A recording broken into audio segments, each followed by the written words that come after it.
le groupe de travail des Nations Unies sur la détention arbitraire, dans un document publié en août, rendu public récemment, le document a été élaboré plutôt en août et rendu public récemment, il estime dans ce document que Joël Aïvor est arbitrairement détenu au Bénin.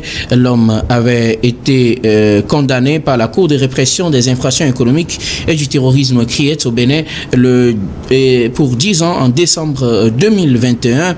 Il est accusé de tentative de coup d'État, c'était bien cela, oui. Et plusieurs blanchiment de capitaux, plusieurs greffes ont été retenus contre lui.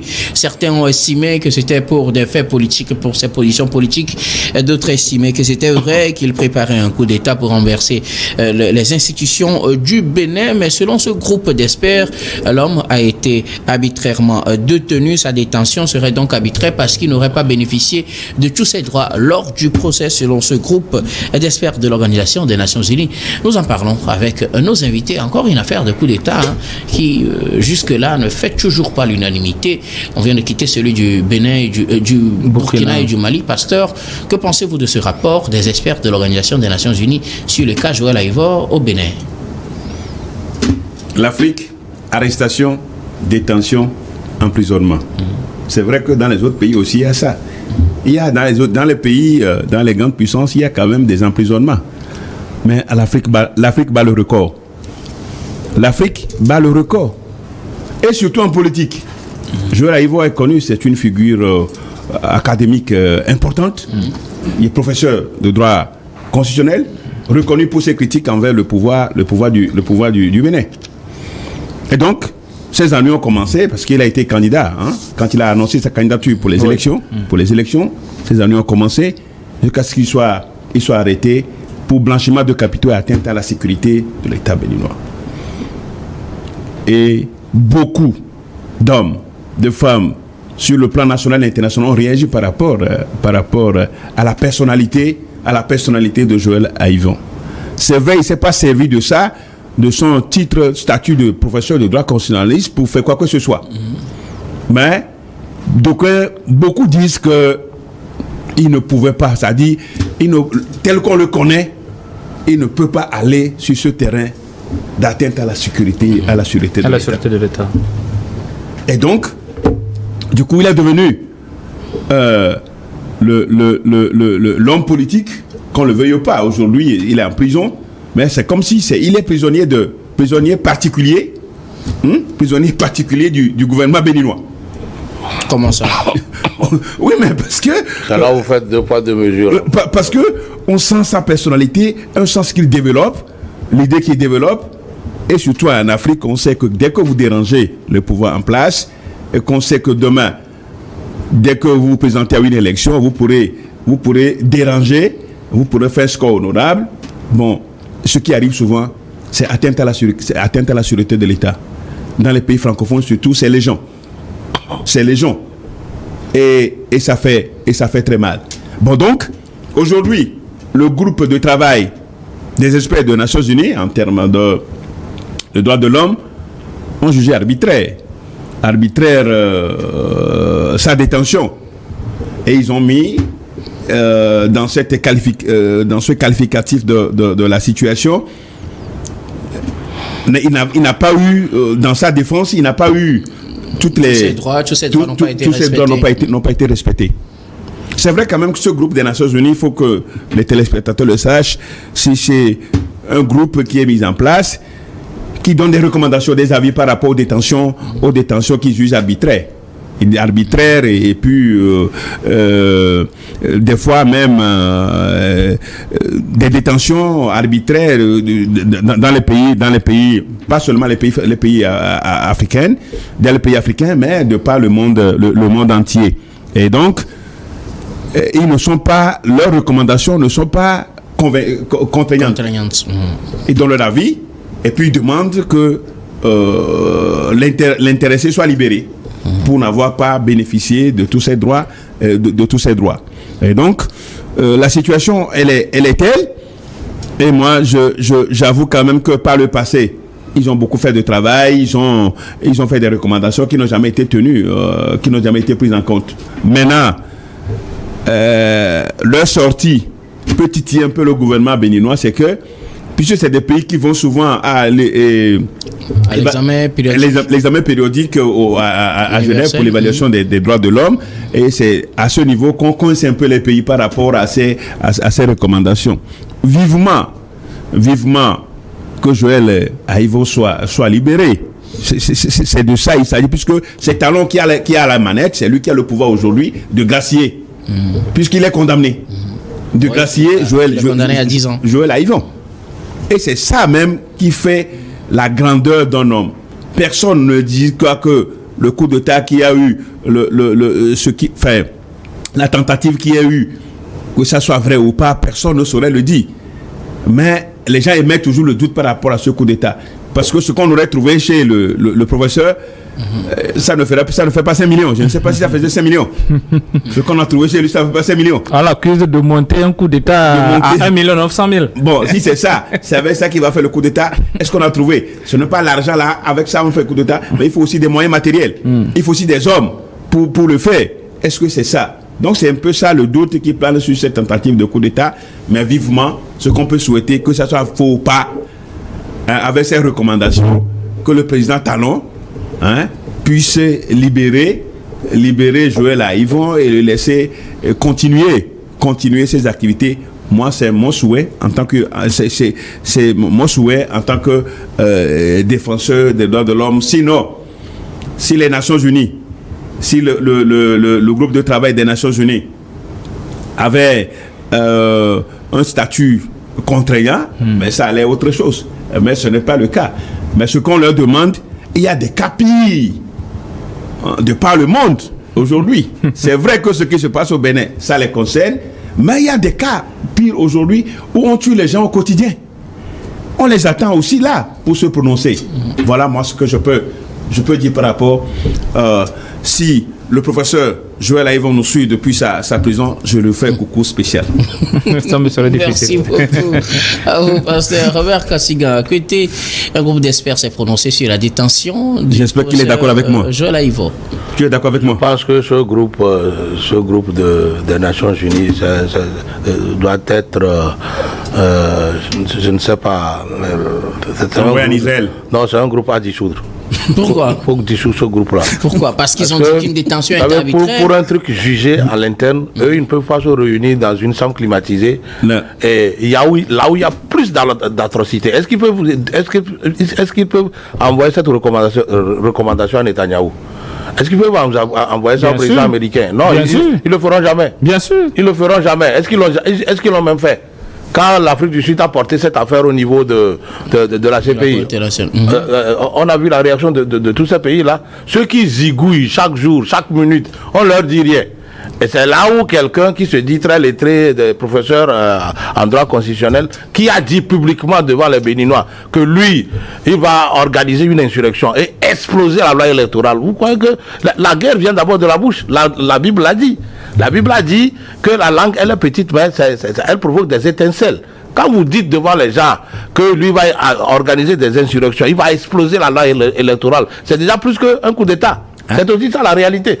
Il ne suffit pas d'avoir cette étiquette de professeur de droit constitutionnel pour faire du n'importe quoi. La loi, elle s'impose à tout le monde. Nul n'est au-dessus de la loi, même si on est parmi ceux qui alors rédigent la loi. C'est aussi ça la réalité. Il faudrait que nos intellectuels africains apprennent à se respecter et à respecter les lois qu'eux-mêmes ils écrivent. Parce que ça s'impose à elles. C'est aussi ça la réalité. Il ne suffirait pas de dire que voilà, je suis intellectuel et donc moi je vais exploser la loi. Exploser la loi, ça a un lourd sens.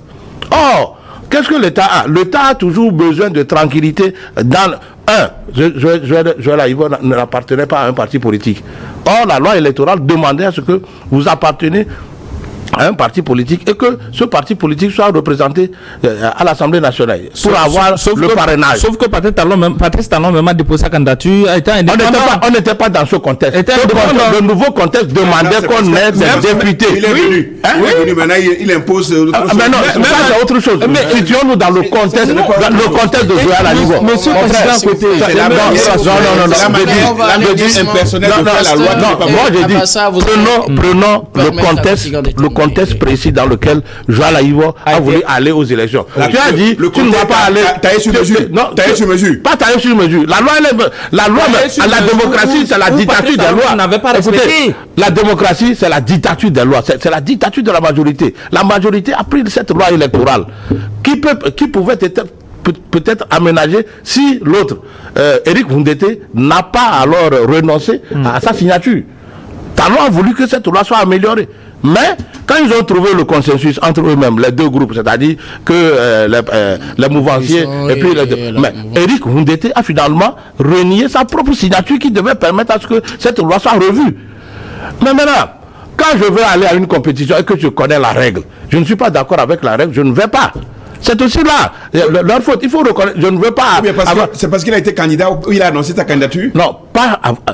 Il a dit, il n'a pas besoin de parrain pour aller aux élections. Oui, mais il a dit... Maintenant, si la loi impose d'avoir de parrainage avant d'aller aux élections, que je ne veux pas avoir de parrainage et que je n'appartiens à aucun parti politique, je ne vais pas à ces élections. Rejeter sa candidature, simplement, c'est tout. On rejette simplement sa candidature. Mais il s'est trouvé, il était dans la recherche de parrain, non? Pourquoi? C'est tombé si bas. C'est comme je dis ça là, je ne vais pas faire et après je dis je vais passer. Vous savez, moi j'ai dit une chose, hein. Ce n'est pas propre au Bénin. Prenons tous nos pays africains, nos intellectuels parfois agissent dans le sens contraire de ce qu'ils sont. Prenons-les. C'est les mêmes quand ils reviennent de la France avec beaucoup de diplômes. Quand vous allez chez lui, il peut même être ton oncle. Vous allez chez lui, il ne vous considère même pas. Il vous traite parfois pire que le blanc. C'est aussi ça la réalité. Il faut leur dire ça dans les yeux pour que demain là, ils se corrigent un peu. Je ne suis pas d'accord avec quelque chose. Je ne m'y mêle pas. Je respecte ma ligne. Et si j'ai le pouvoir, ou si j'ai la force de contrebalancer ou de pousser le pouvoir en place à réviser peut-être la loi, je le fais. Autrement, je ne le fais pas. Alors, pour vous, est-ce pour ça qu'il faut dissoudre ce groupe de... Mais puisqu'ils font de la pagaille. C'est de la pagaille, ils font. Et vous allez constater que tous les pays africains ne mettent jamais en considération leurs recommandations. Parce qu'ils ne respectent pas les États. Moi, je pense que si ce groupe-là invitait les deux partis, genre l'avocat de Joël Aïvo et peut-être le pouvoir public béninois, pour chercher à les concilier, c'est mieux que de sortir une recommandation comme ça, demander même que, voilà, on le rétribue et tout ça. Vous voyez, c'est insultant. Et puis, aucun pouvoir en place ne peut jamais mettre cette recommandation-là en pratique. Donc, s'il faut sortir des choses et vous êtes sûr à 100% que l'État ne va pas mettre ça en pratique, il ne faudrait pas le faire. Il faut passer peut-être par des conciliations et amener les deux camps à se comprendre et puis que une partie lâche du lest, c'est mieux. Il y a des conciliabules, il y a des tentatives. Hein, avant d'arriver à ce rapport, il y en a. Moi, je suis pas pour ce genre de choses, mais je veux quand même que ce que moi je souhaite, comme je le dis, c'est que Joël Aïvo soit libéré. Il n'a plus sa place en prison. Personne ne peut souhaiter la prison pour son prochain.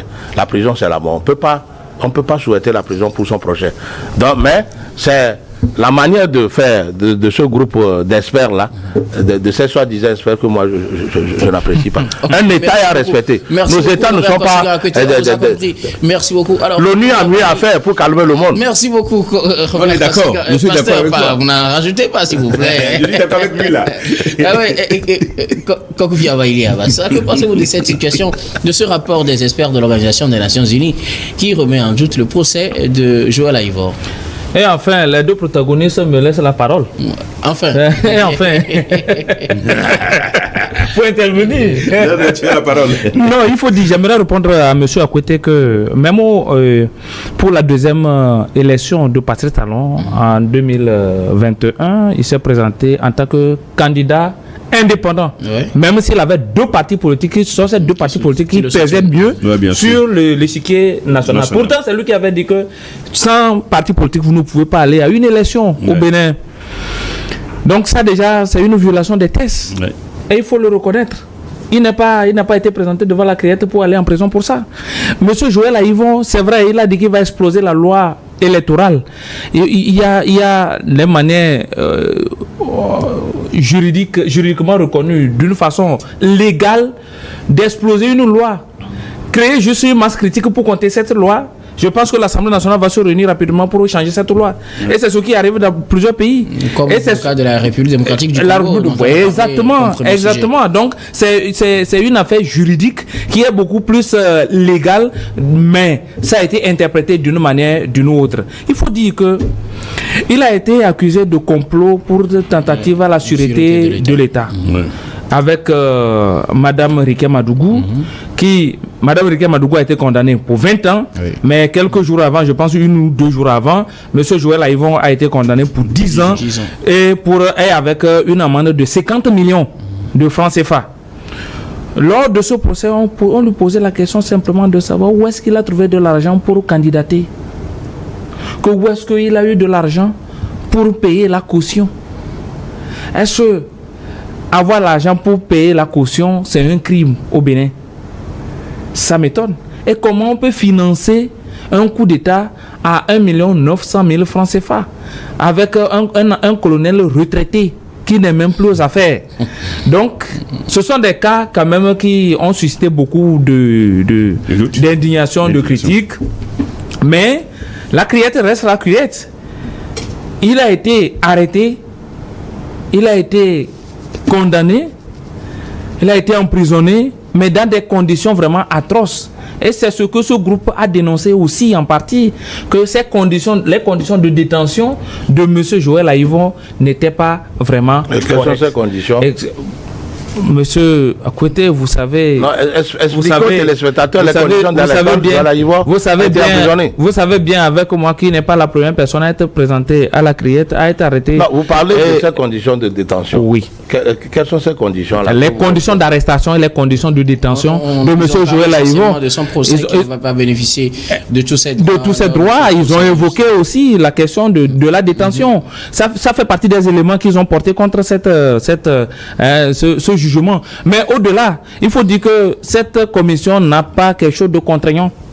Puisque 2 ans avant, en 2022, ils avaient planché sur le cas de Mme Riké Madougou, ils avaient demandé sa libération. Mais elle est toujours en prison.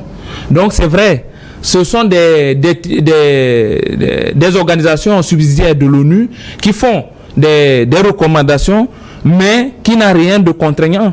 Madame Riké Madougou est toujours en prison, mais en 2022, ce groupe de travail avait fait le même exercice que ce que nous voyons aujourd'hui avec M. Joël Aïvon.